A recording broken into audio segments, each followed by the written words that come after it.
Hello friends, आज के इस वीडियो में आपका स्वागत है। इससे पहले वाले वीडियो में हमने कक्षा 10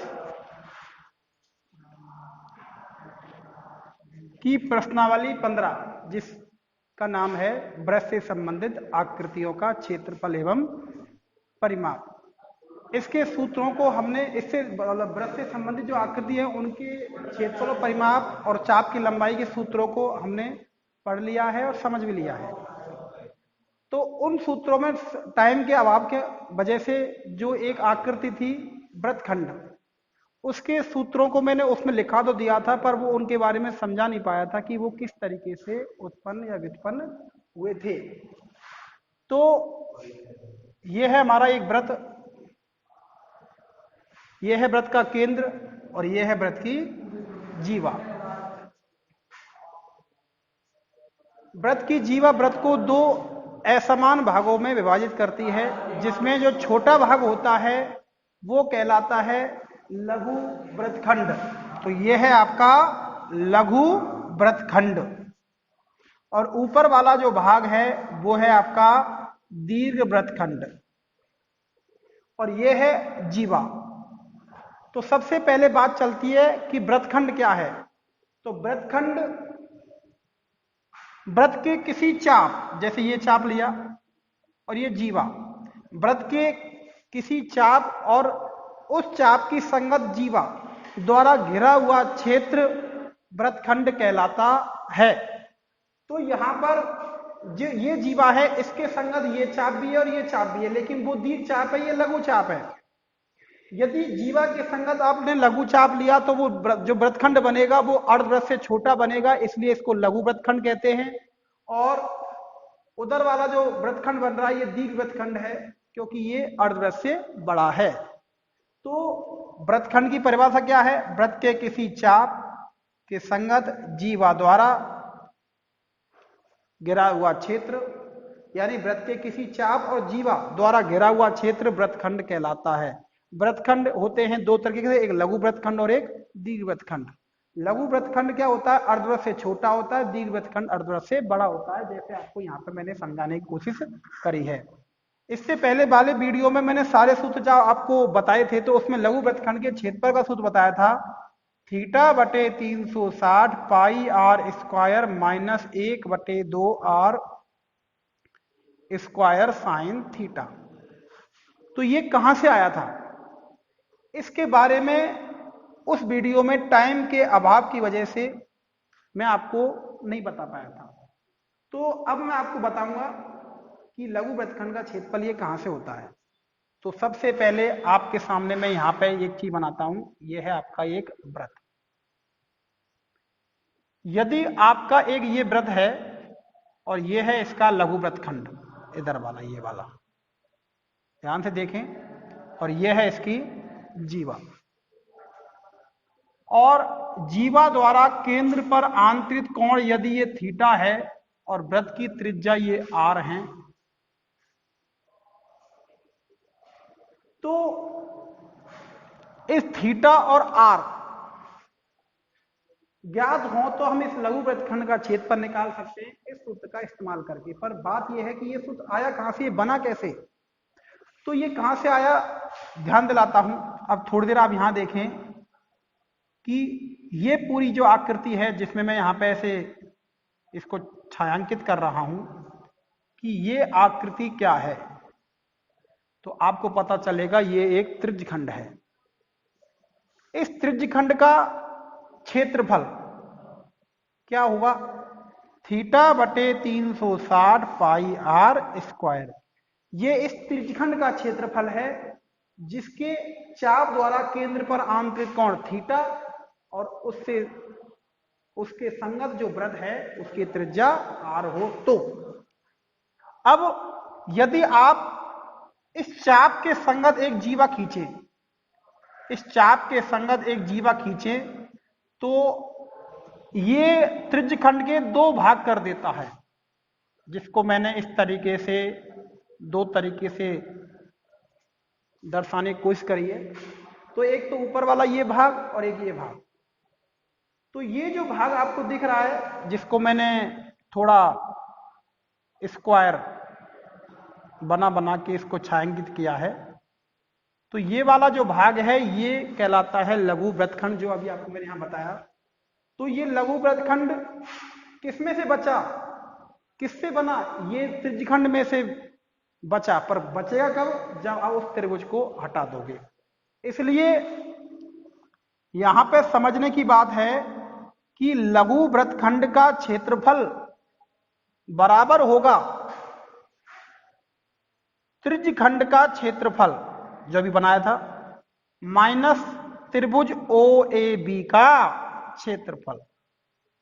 ये त्रिभुज AOB का क्षेत्रफल, यानी ऊपर जो त्रिभुज दिख रहा है जिसको हल्के तरीके से छायांकित किया है, इसको थोड़ा गहरा किया है, तो इस त्रिभुज का क्षेत्रफल त्रिज्यखंड के क्षेत्रफल में से यदि आप घटा दोगे तो लघु वृत्तखंड का क्षेत्रफल आपका बच जाएगा। अब त्रिज्यखंड का क्षेत्रफल तो हमने समझा था कैसे आया था, ये वृत्त के भाग का θ/360वां भाग होता है, इसलिए त्रिज्यखंड का क्षेत्रफल होता है θ/360 πr²। अब यहां पर त्रिभुज का क्षेत्रफल गायब है। अब त्रिभुज का क्षेत्रफल कैसे आता है, कहां से आता है, इसको मैं आपको यहां पे समझाने की कोशिश करूंगा। तो आप सब बच्चे उस त्रिभुज का क्षेत्रफल त्रिकोणमिति की सहायता से ज्ञात कर सकते हैं। यदि इसकी जगह देखो, ये त्रिभुज OAB है, इसकी एक भुजा OA है, एक भुजा OB और एक भुजा AB है। यदि तीनों भुजा ज्ञात होती तो हम हीरो के सूत्र से इस त्रिभुज का क्षेत्रफल ज्ञात कर सकते थे। लेकिन अभी इस समय एक कोण है और दो भुजाएं ज्ञात हैं जिनकी माप R है, तो इसलिए हम इसको त्रिकोणमिति की सहायता से ज्ञात करने की कोशिश करेंगे। अब देखो, मैं त्रिभुज OAB को उस चित्र से निकाल के यहां पर रखूं, यानी जो ये त्रिभुज है एक तरीके से यही त्रिभुज यहां बना रहा हूं। यदि मैं आपके सामने वो एक समद्विबाहु त्रिभुज है जिसकी दो भुजाएं R की है, तीसरी भुजा AB है, तो मैंने इस त्रिभुज को इस तरीके से व्यवस्थित किया। इधर ये OAB है, OAB में OA और OB बराबर हैं, ये OA और ये OB। ये आपकी जीवा है, जीवा आपको पता हो तो, और ये R हैं दोनों, और त्रिज्याओं के बीच में जो कोण है ये θ है।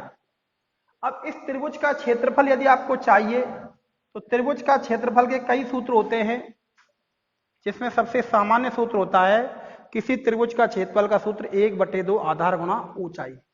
तो आधार क्या होता है त्रिभुज की तीनों भुजाओं में से कोई भी भुजा उसकी आधार कहलाती है। लेकिन आधार यदि आपने ये लिया तो इस आधार पर शीर्ष से जो लंब डलेगा, जैसे हम कहते हैं इस भुजा के लिए शीर्ष लंब, ये शीर्ष लंब ही इस आधार के संगत ऊंचाई कहलाएगी। और इस आधार को लिया और इसकी संगत इस शीर्ष लंब को लिया, यानी वो ऊंचाई होगी। तो 1/2 आधार गुणा ऊंचाई, इस सूत्र से इस त्रिभुज का क्षेत्रफल निकल जाएगा। तो यहां पर ये माप है R, तो मुझे इसकी ये भुजा पता है और ये भुजा पता है, तो मैंने इस भुजा को नीचे लिया है। तो इसको यदि हम आधार लें तो आपको बिंदु A से OB भुजा पर एक लंब डालना पड़ेगा। जैसे इस लंब का नाम रख देता हूं AM। तो ये AM आधार OB, भुजा OB के संगत शीर्ष लंब कहलाएगा, जो एक तरीके से ऊंचाई का काम करेगा यदि आधार आप OB लोगे तो इस त्रिभुज में जो OB है इसको आप आधार ले लीजिए, जिसकी माप है R, और इस पर AM हो जाएगा इसके संगत शीर्ष लंब, यानी ये ऊंचाई का काम करेगा। अब आपको ऊंचाई यानी AM ज्ञात कर दिए त्रिकोणमिति की सहायता से। यदि आप सब बच्चे इस कोण को θ लिया है तो आपने त्रिकोणमिति में पढ़ा होगा कि किसी समकोण त्रिभुज में, जैसे यहां पर समकोण त्रिभुज प्राप्त हुआ है ये वाला, किसी समकोण त्रिभुज में θ के सामने वाली भुजा, जिस कोण को हम लेते हैं उस कोण के सामने वाली भुजा होती है लंब, और ये है कर्ण, और θ के आसन्न जो भुजा होगी यानी कर्ण को छोड़ के, तो जो ये भुजा बचेगी यानी OM, ये होगा आपका आधार। किसके लिए? θ के लिए।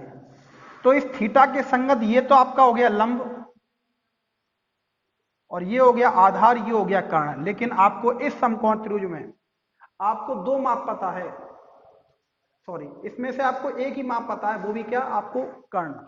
इसलिए आपको आधार नहीं पता न लंब पता, लेकिन आपको निकालना क्या है, आपको निकालना है इस समकोण त्रिभुज का AM। तो यानी ये लंब है क्योंकि ये हमको ज्ञात करना है, और ये कर्ण है, तो आपको लंब और कर्ण में जिस त्रिकोणीय अनुपात का इस्तेमाल होता है उसको आपको इस समकोण त्रिभुज में लगाना है।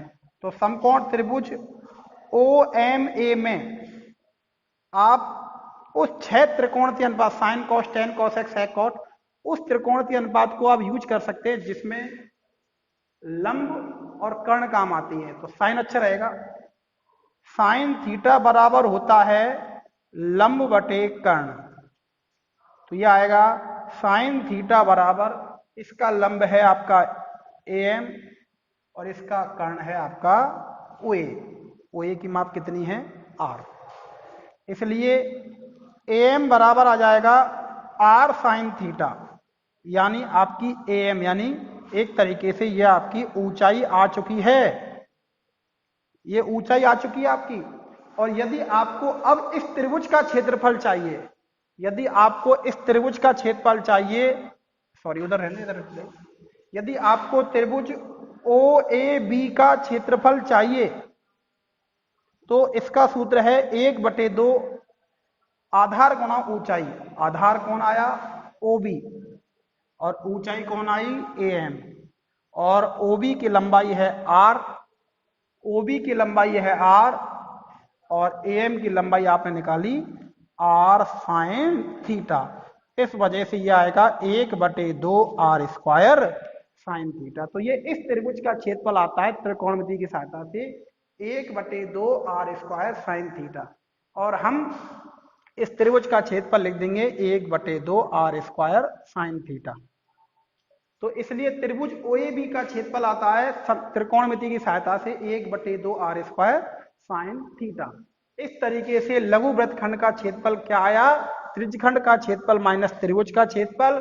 त्रिज्यखंड का क्षेत्रफल आपका θ/360 पाई r स्क्वायर होता है, और त्रिभुज का क्षेत्रफल अभी निकाला मैंने 1/2 R स्क्वायर साइन थीटा। इसलिए आज जो हमने इससे पहले वाले वीडियो में जो ये सूत्र पढ़ा था, इसकी उत्पत्ति कंप्लीट हो चुकी है कि लघु वृत्तखंड का क्षेत्रफल θ/360 पाई r square minus 1/2 R square sine theta कैसे आता है।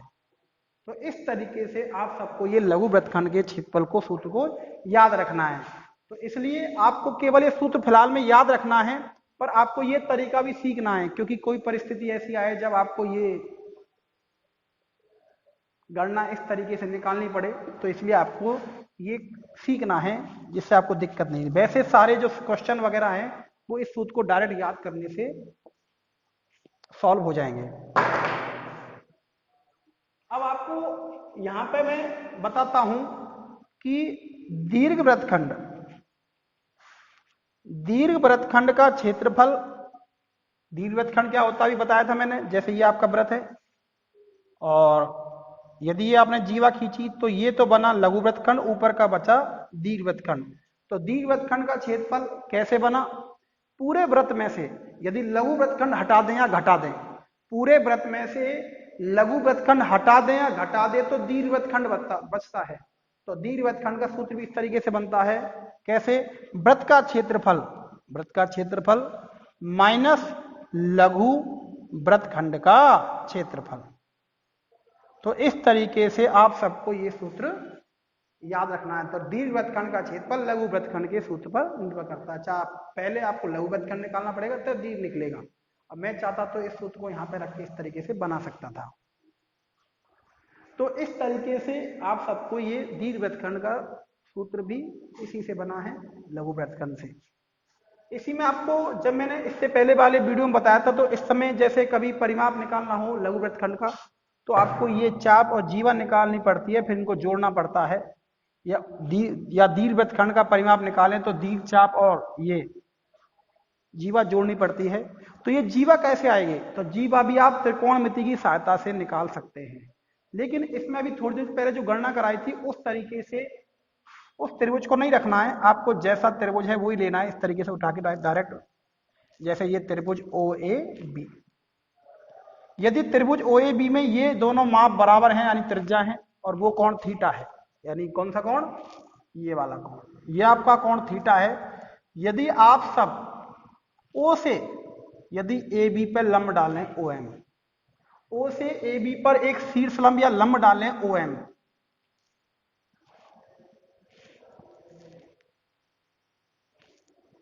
तो आपका जो ये कोण है थीटा, ये दो भागों में बढ़ जाएगा और दोनों भाग बराबर होंगे।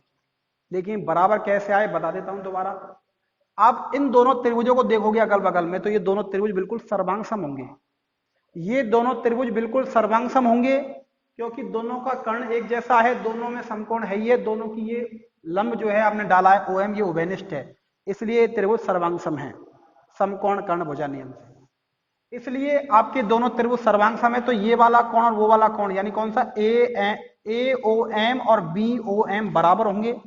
तो पूरा कोण थीटा था तो ये दोनों साइड बढ़ जाएंगे, थीटा बटे दो थीटा बटे दो। जैसे पूरा कोण 60 है तो ये 30-30 हो जाएंगे, पूरा कोण 30 था AOB, तो ये कोण आधे आधे 15-15 के हो जाएंगे। तो इसलिए आपकी जो ये AM है और MB है, ये दोनों भी बराबर हो जाएंगे, यानी MAB का क्या हो जाएगा मध्य बिंदु। जब MAB का मध्य बिंदु हो जाएगा तो यानी AMX और BMX है, तो AB कितना हो जाएगा आपका 2x। जैसे ये आपका x और ये x, तो ये कितना हो जाएगा 2x। ये x है नहीं है, मैं अपनी मर्जी से बेसिस समझाने के लिए ले रहा हूं। इसलिए इन दोनों बातों से, जैसे ये x सर्वांग सम की वजह से दोनों बराबर, तो ये पूरी लंबाई 2x हो गई। तो इन दोनों बातों से जो आपकी जीवा है AB, ये किसी भी भाग की यानी AM या BM की दुगनी होगी, यानी AB बराबर होगा 2AM। यदि आपको इस जीवा की लंबाई याद करनी है तो आपको AM निकालना है AM, और AM का दोगुना कर देना है और आपकी जीवा की लंबाई आ जाएगी। अब AM कैसे आएगा? अब यहाँ पे AM की बात समझें तो ये जो आपको कोई सा भी त्रिभुज लें आधा, जैसे ये वाला ले लिया मैंने इधर वाला, यदि आप कोई सा भी इधर वाला आधा त्रिभुज लें तो इस त्रिभुज में आपके पास एक कोण ज्ञात है आपका थीटा बटे दो। तो थीटा जैसे आपके सामने जैसे OA में आपको ये लंब दिख रहा है, लेकिन थीटा बटे दो कोण के लिए समझे आप, यानी समकोण त्रिभुज AMO में जो थीटा बटे दो जो कोण है, इस थीटा बटे दो कोण के लिए जो लंब है और आधार है और कर्ण है, उनको ध्यान से समझना। कर्ण तो वही हुआ है जो 90 के सामने भुजा है। कर्ण कौन है इसका? OA, जिसकी लंबाई कितनी है R, और इस थीटा बटे दो के जो सामने की भुजा है AM, वो लंब है जो ज्ञात नहीं है, और थीटा बटे दो के जो संगत भुजा है वो इस कोण के लिए आधार का काम करेगी OM, जो आपको फिलहाल में निकालनी नहीं है, पर निकालेंगे, सोचना क्यों। तो अभी आप सब बच्चों ने यहां पे देखा, तो यदि आप देखें, यदि आपको AM निकालनी है, AM क्या है? लंब, और आपको दे क्या रखा है? कर्ण। तो लंब और कर्ण में क्या लगता है?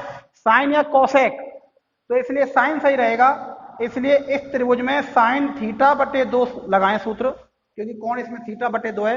तो साइन का सूत्र होता है लंब बटे कर्ण, साइन का सूत्र होता है लंब बटे कर्ण।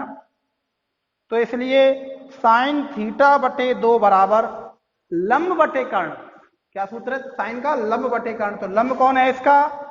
AM, और कर्ण कौन है इसका? R। ये आप जब इसको बज गुणा करोगे, ये थीटा बटे दो इसके साथ है, ध्यान रखना, तो ये बटे एक लगा के बज गुणा करोगे तो आपकी AM की लंबाई आ जाएगी, AM की लंबाई आएगी R इंटू साइन ब्रैकेट में थीटा बाई 2। ये AM की लंबाई है, और इस AM की लंबाई को वापस आप यहां रख दोगे तो आपकी जीवा की लंबाई आएगी 2 गुणा AM की लंबाई R साइन ब्रैकेट में थीटा बाई 2, थीटा बटे 2। तो ये आपकी जीवा की लंबाई आ जाती है, जो आपको मैंने कल आपको लिखाई थी।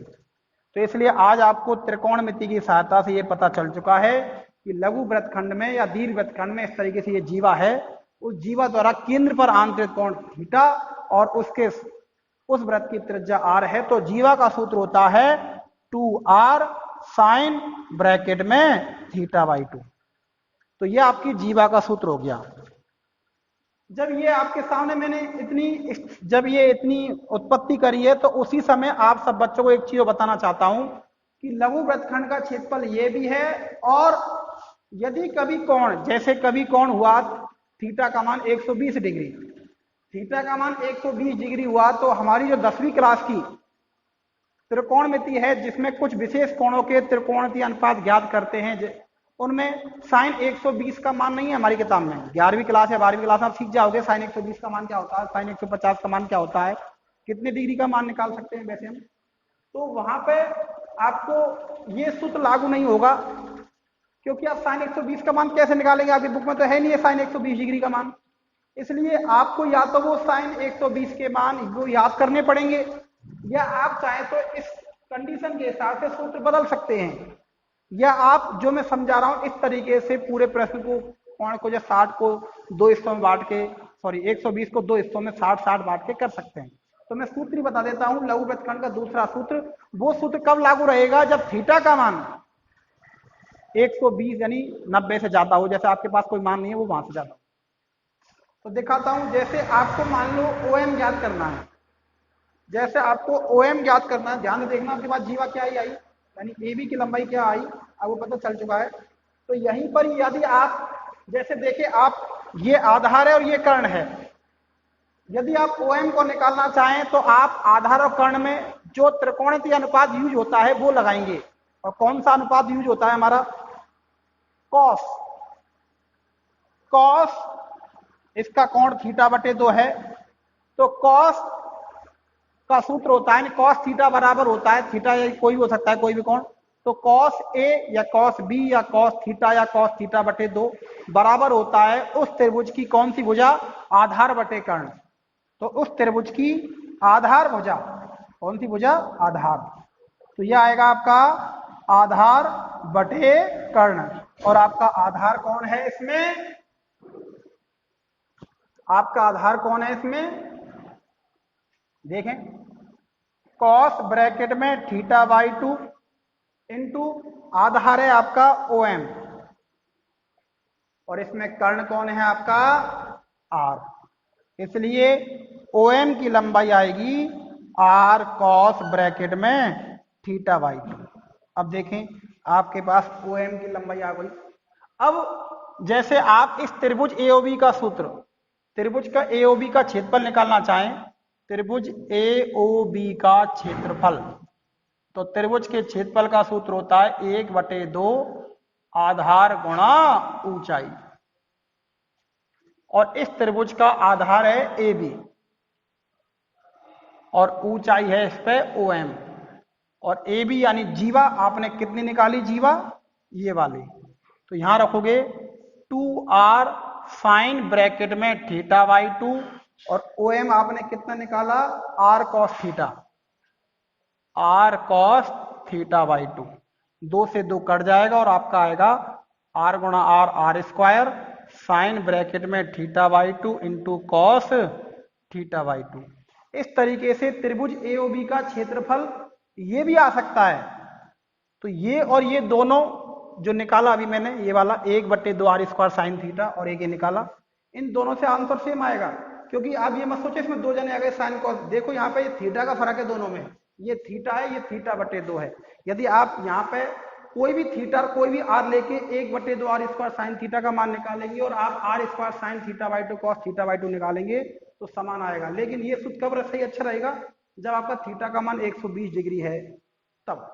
तो इस तरीके से लघु वृत्तखंड का क्षेत्रफल का सूत्र दूसरा ये भी आप इस्तेमाल कर सकते हैं, θ/360 पाई R square minus R square sine bracket में θ/2 इंटू कॉस ब्रैकेट में θ/2। तो इस तरीके से आपको ये दोनों लघु वृत्तखंड के क्षेत्रफल के सूत्र आपको याद रखने, उत्पत्ति आपको याद रहे तो ये बहुत अच्छी बात है। दीर्घ वृत्तखंड का क्षेत्रफल के लिए आप पूरे वृत्त में से लघु वृत्तखंड का क्षेत्रफल घटा देंगे, और आपकी ये है आपकी जीवा का सूत्र, जो आपने इससे पहले वाले वीडियो में इनको लिखा था, समझ नहीं पाए थे आप, तो आप सब बच्चों को ये कंप्लीट समझ में आ गया होगा।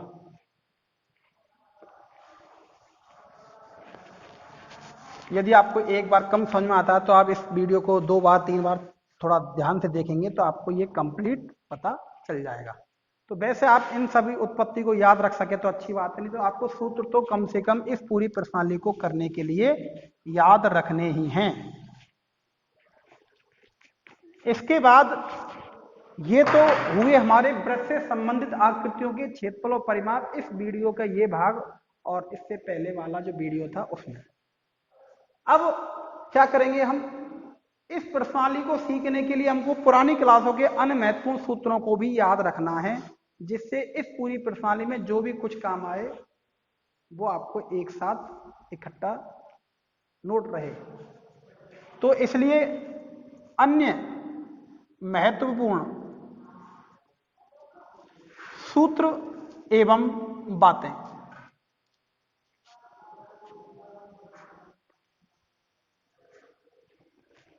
सबसे पहली चीज, वैसे वो उसी से संबंधित है, पुरानी चीज नहीं है, इसी चीज की है। यदि हम दो संकेंद्रीय वृत्त बनाए, संकेंद्रीय वृत्त कैसे, जैसे हमने कोई प्रकाल से ये वृत्त बनाया, इसका केंद्र ये है और इसकी त्रिज्या ये है।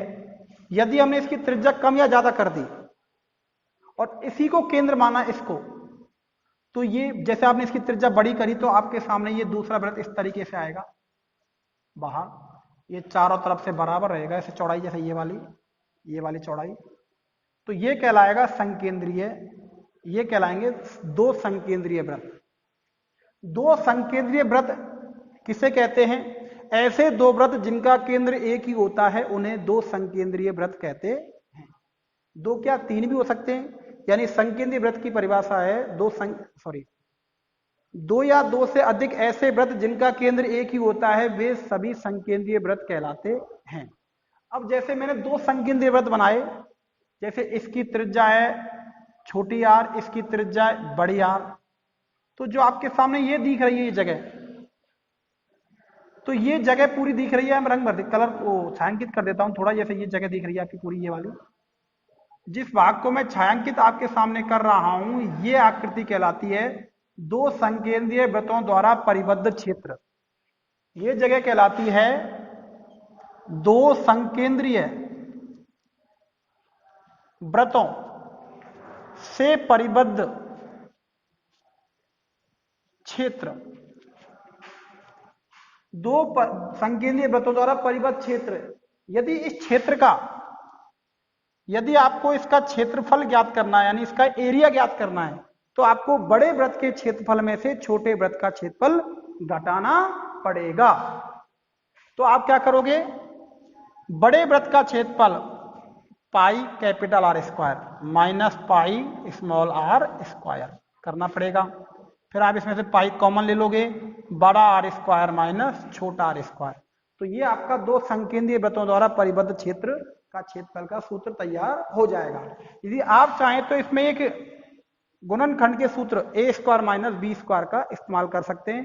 तो ये आएगा आर स्क्वायर मतलब capital R square minus small r square बराबर होता है capital R plus small r और capital R minus small r. तो ये आपका हो गया दो संकेंद्रीय वृत्तों द्वारा परिबद्ध क्षेत्र। जो ये क्षेत्र है इसको इतना नाम, इतना बड़ा बोल दो, या इसको शॉर्ट में बोल सकते हैं वलय की आकृति। क्या बोल सकते हैं? वलय की आकृति, या इंग्लिश में बोलते हैं इसको रिंग। तो ये वलय की आकृति यानी रिंग की आकृति, वलय का क्षेत्रफल का सूत्र है ये। क्या?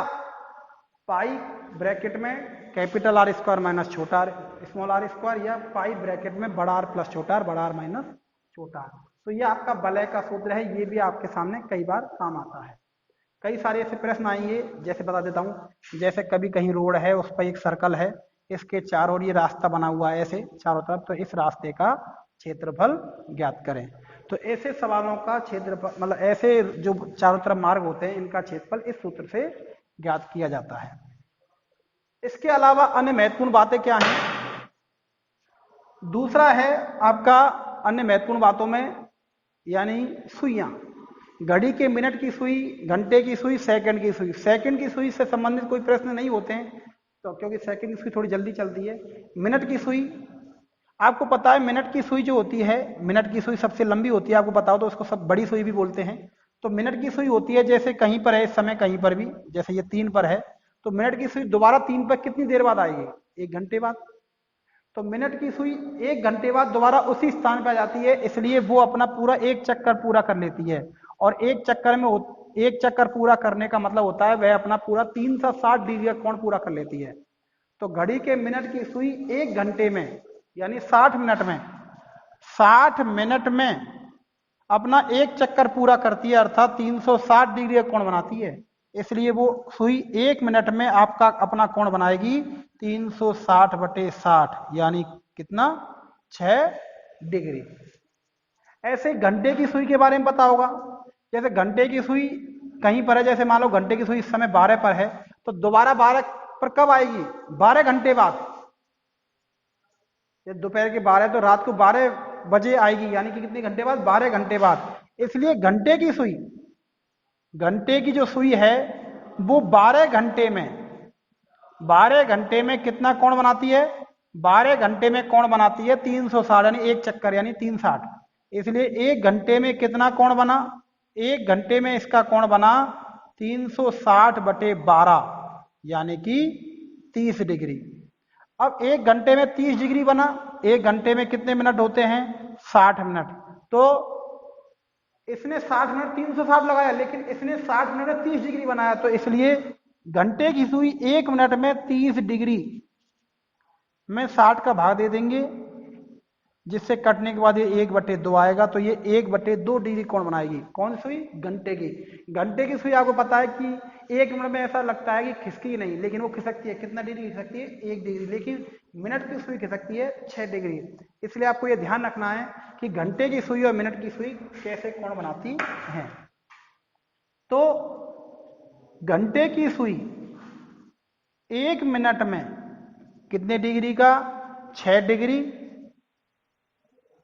सॉरी, घंटे की सुई 1 मिनट में 1/2 डिग्री तथा मिनट की सुई 1 मिनट में 6 डिग्री का कोण बनाती है। आपको यह ध्यान रखना है। तो कोई सी सुई हो,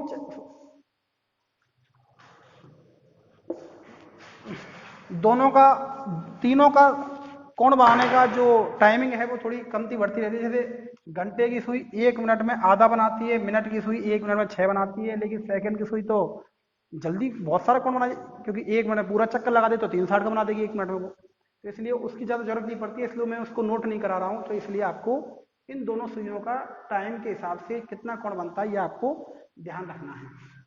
इसके बाद आपकी पुरानी बातों में बहुत सारी चीज़ें वो आपको याद होंगी, छोटी मोटी हैं। आपको भी ऐसा लग रहा होगा कि आप इन छोटी मोटी चीज़ों को लिख रहे हैं, लेकिन कुछ बच्चे ऐसे होते हैं जिनको वो छोटे मोटे सूत्र पुराने याद नहीं रह पाते।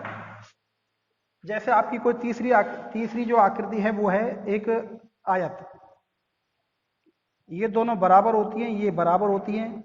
इसको बोलते हैं लंबाई और इसको बोलते हैं चौड़ाई। और ये आपकी है आयत।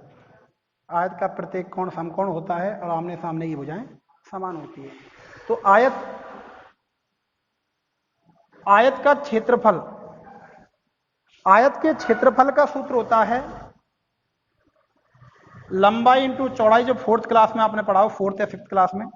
और आयत का परिमाप 2 इंटू ब्रैकेट में लंबाई प्लस चौड़ाई, या इसमें ऐसे लिखना चाहें L इंटू बी, और इसको 2 ब्रैकेट में L प्लस बी, एक ही बात है। तो इस तरीके से आप सब बच्चों को ये आयत के क्षेत्रफल और परिमाप के सूत्र पुरानी क्लास में। लेकिन आपको ये भी ध्यान रखना है आयत का विकर्ण। आयत के विकर्ण क्या होता है? इस आयत में जो ये शीर्ष होते हैं 4 आयत में, तो 2 आमने सामने के शीर्ष को मिलाने वाला रेखाखंड। तो आयत से मतलब ये कोई भी बहुभुज हो, किसी भी बहुभुज में जो 2 शीर्ष होते हैं सम्मुख, उन 2 सम्मुख शीर्षों को मिलाने वाला रेखाखंड विकर्ण कहलाता है। तो आयत का विकर्ण यदि हम निकालें तो यहाँ पर ये, जैसे ये विकर्ण निकालेंगे तो ये आपको त्रिभुज दिख रहा है, ये वाला, ये एक समकोण त्रिभुज बन जाएगा। तो समकोण त्रिभुज में के हिसाब से ये कर्ण निकाल लेंगे, यानी वही विकर्ण का सूत्र बन जाएगा। इसलिए समकोण त्रिभुज की पाइथागोरस प्रमेय के हिसाब से आयत का विकर्ण आता है √L² प्लस b²। हिंदी में लिखे तो √, लंबाई स्क्वायर प्लस चौड़ाई स्क्वायर। इसके बाद सेम इसी तरीके से आपका जो चौथी जो आकृति है वो होता है वर्ग। चौथी आकृति वर्ग होती है। वर्ग की एक खासियत होती है, वर्ग का प्रत्येक कोण समकोण होता है और सभी भुजाएं समान होती हैं। इसमें विकर्ण होते हैं दो, जैसे आयत में होते हैं। तो इसलिए वर्ग का क्षेत्रफल, वर्ग का क्षेत्रफल होता है भुजा स्क्वायर। अब भुजा का मतलब जो इसकी ये चारों होती हैं बिल्कुल समान होती हैं, इसलिए इनको लंबाई चौड़ाई ना बोल के इनको भुजा बोला जाता है, यानी साइड। तो ये सभी भुजाएं समान होती है, इनको संकेत के रूप में कई लोग ए लिखते हैं, इसलिए वर्ग का क्षेत्रफल कई भुजा स्क्वायर लिखते हैं, या कभी कई लोग ए स्क्वायर भी लिख देते हैं। वर्ग का परिमाप, परिमाप का मतलब होता है चार ओर की माप। तो इसके चार ओर चक्का लगाएंगे तो ए प्लस ए प्लस ए प्लस ए यानी 4a आएगा, और हिंदी में लिखेंगे तो 4 इंटू भुजा। इसमें ये विकर्ण होता है। अब विकर्ण निकालेंगे इसकी तरह ही, तो ये आएगा विकर्ण बराबर वर्ग का विकर्ण बराबर रूट ए स्क्वायर प्लस ए स्क्वायर, रूट ए स्क्वायर प्लस ए स्क्वायर, जिसका मान आएगा 2a स्क्वायर, और 2a स्क्वायर में ए स्क्वायर का वर्गमूल हो जाएगा ए और 2 भीतर रह जाएगा, इसलिए इसको लिख देंगे a रूट 2, या कई लोग लिखते हैं रूट 2 इंटू ए। पर ध्यान रखना रूट केवल 2 पर ही होगा, ए पर नहीं होगा। तो ये आपका वर्ग के विकर्ण का है। जब वर्ग के क्षेत्रफल की बात चल रही है तो यहीं पे बताता हूं वर्ग के क्षेत्रफल का दूसरा सूत्र। आपने पढ़ा होगा ये एक समचतुर्भुज होता है। समचतुर्भुज की खासियत होती है, उसमें क्या होता है, सभी कोण 90 के नहीं होते, उसमें की शर्त होती है कि ऐसा चतुर्भुज जिसकी चारों भुजाएं समान हो वह एक समचतुर्भुज कहलाता है। इसके दोनों विकर्ण असमान होते हैं। और समचतुर्भुज के क्षेत्रफल का सूत्र आपने 7वीं 8वीं क्लास में पढ़ा होगा। समचतुर्भुज का क्षेत्रफल का सूत्र होता है 1/2 गुणा विकर्णों का गुणनफल। कई लोग लिखते हैं 1/2 गुणा फर्स्ट विकर्ण इंटू सेकंड विकर्ण, एक ही बात है। 1/2 गुणा विकर्णों गुणनफल, और विकर्ण 2 होते हैं तो फर्स्ट विकर्ण इंटू सेकंड विकर्ण, एक ही बात। लेकिन वर्ग में क्या होता है, दोनों विकर्ण समान होते हैं, तो इसको भी विकर्ण कहेंगे, इसको भी विकर्ण कहेंगे, तो विकर्ण गुणा विकर्ण यानी विकर्ण स्क्वायर हो जाएगा, क्योंकि फर्स्ट और सेकंड एक ही होते हैं, उनमें अंतर नहीं होता। इसलिए विकर्ण इंटू विकर्ण यानी विकर्ण स्क्वायर। इसलिए वर्ग के क्षेत्रफल का विकर्ण के हिसाब से भी निकाला जा सकता है 1/2 गुणा विकर्ण स्क्वायर। तो इस तरीके से वर्ग का क्षेत्रफल भुजा से निकालने का सूत्र होता है वर्ग का क्षेत्रफल भुजा स्क्वायर, और दूसरा सूत्र होता है 1/2 इंटू विकर्ण स्क्वायर। तो ये आकृति जो आपने पढ़ी आयत और वर्ग, ये छोटी मोटी क्लास यानी 5वीं 6ठी 7वीं में भी है, लेकिन इसमें आपको ये विकर्णों का थोड़ा ध्यान रखना, क्योंकि वो आपकी छोटी क्लासों में नहीं है, 5वीं 6ठी में। तो आपको ये 3 चीज आपको ऐसी हैं जो आपको 9th में पढ़ी हो तो बात अलग, नहीं तो आप इसको हो सकता है कई बच्चे इसको पहली बार देख रहे हो। इसके बाद ये आपको अपने पास नोट कर लेने हैं, और इसके बाद कई आकृति और हैं जिनके बारे में यहां बताता हूं।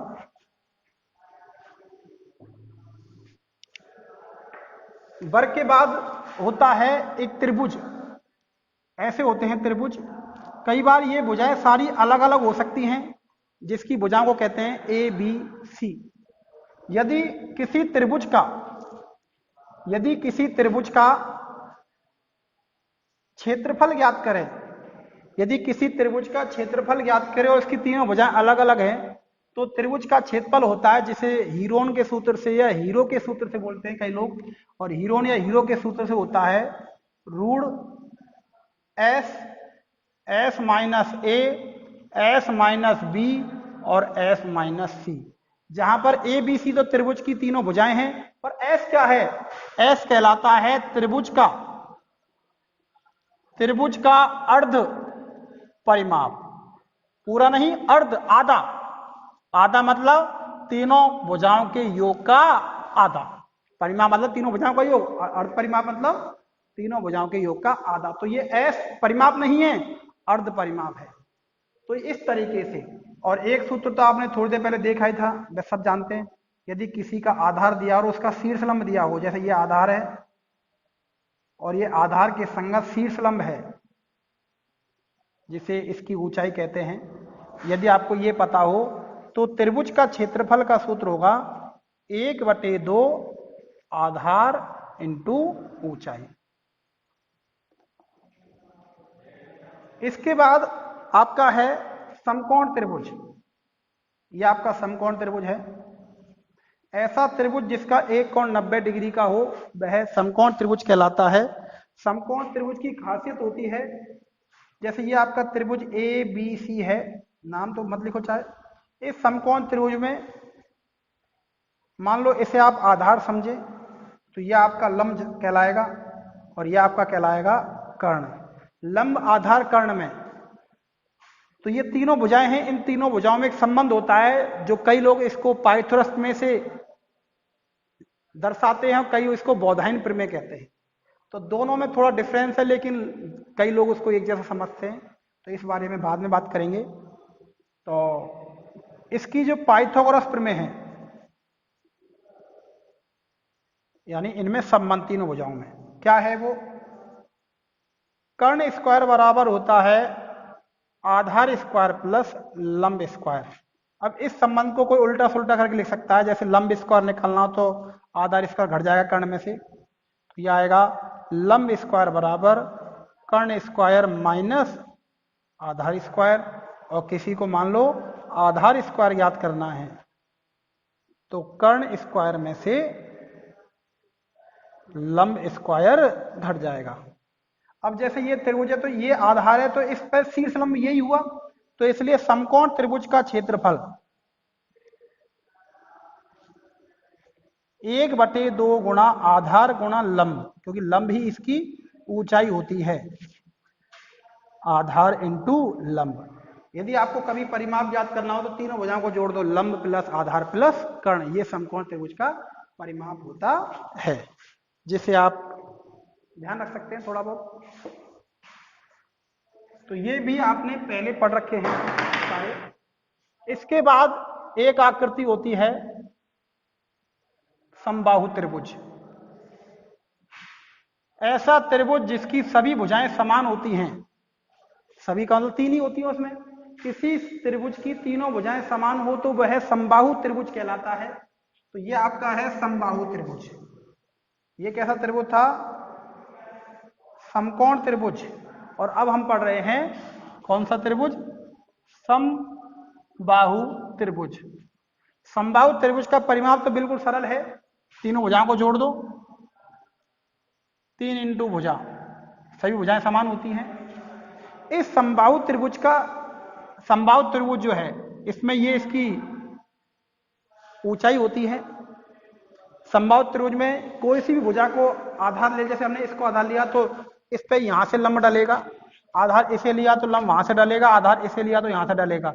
तीनों भुजा समान होती हैं, इसलिए सभी के संगत जो ऊंचाइयां या जो लंब होते हैं वो समान होते हैं। इसलिए समबाहु त्रिभुज का शीर्ष लंब, जिसे हम ऊंचाई बोलते हैं, उसका सूत्र होता है √3/2 इंटू भुजा। कई बच्चा सोच रहे हैं ये कहां से आया, यदि कभी भूल भी जाए तो आपको बता देता हूं कैसे आएगा। जैसे ये समबाहु त्रिभुज है, इसकी ये सभी भुजा ए हैं, यदि हमने इस पर लंब डाला तो ये सर्वांग सम हो जाएंगे, तो सर्वांग सम हो जाएंगे तो ये भुजा हो जाएगी a/2, ये भुजा हो जाएगी a/2। तो आपका जो ये लंब है ये पाइथागोरस में से निकलेगा, क्योंकि ये समकोण त्रिभुज हो गया आपका इधर वाला, ये कर्ण हो गया और ये आधार हो गया। तो इसको निकालने के लिए क्या करना पड़ेगा? इस लंब को निकालने के लिए आपको a स्क्वायर a/2 का होल स्क्वायर घटाना पड़ेगा, जिससे आपका आएगा a² माइनस a²/4। एलसीएम लेंगे, घटाएंगे तो 4a² माइनस a², 3a²/4, यह आएगा √3, 4 का वर्गमूल 2, a² का a का मतलब भुजा। ऐसे समबाहु त्रिभुज की ऊंचाई तो आपने निकाल ली। अब समबाहु त्रिभुज का क्षेत्रफल निकालना चाहें तो इसका सूत्र होता है √3/4 इंटू भुजा स्क्वायर, यानी कि a²। अब इसका जब a² के हिसाब से निकालेंगे, कैसे आया ये भी बता देता हूं, चलो यहाँ पे है तो 1/2 इंटू इसका आधार ये है, यानी a पूरी भुजा। यदि हम इसकी बात करें तो ये इसकी a है आधार, और ऊंचाई अभी निकाली तो 1/2 इंटू आधार a इंटू ऊंचाई है √3/2 इंटू भुजा यानी a, तो यह आएगा 1 गुणा √3 करेंगे तो √3, 2 गुणा 2 करेंगे तो 4, a गुणा a करेंगे तो a²। तो इस तरीके से आपके समबाहु त्रिभुज का क्षेत्रफल भी होता है √3/4 a² यानी भुजा स्क्वायर। तो ये आपके सारे सूत्र, अन्य महत्वपूर्ण लिखाने की कोशिश करिए, फिर भी कोई सूत्र बीच में कुछ रह गया हो अन्य महत्वपूर्ण है तो उस समय ही आपको इनको नोट कर लेना, मतलब इनमें ही उस नए सूत्र को नोट कर लेना है। तो ये पुरानी क्लास के सूत्र हैं आज जो आपको बताए, तो इसलिए इन सूत्रों को भी आपको याद रखना है। और इससे पहले वाले वीडियो में जो आपको वृत्त से संबंधित आकृतियों के क्षेत्रफल और परिमाप के सूत्र बताए थे उनको तो आपको याद जरूर करना ही है, पर इनकी भी आपको बीच बीच में किसी सवाल में आवश्यकता पड़ती रहेगी। इसलिए यदि आपको आगे पूरी प्रणाली कंटिन्यू रखनी है तो आप इन दोनों वीडियो में जो भी कुछ सिखाया उसको जरूर सीखने की कोशिश करें। और यदि आपको ये वीडियो पसंद आया हो तो इसको जरूर सबसे पहले सब्सक्राइब करें और लाइक करें। Thank you.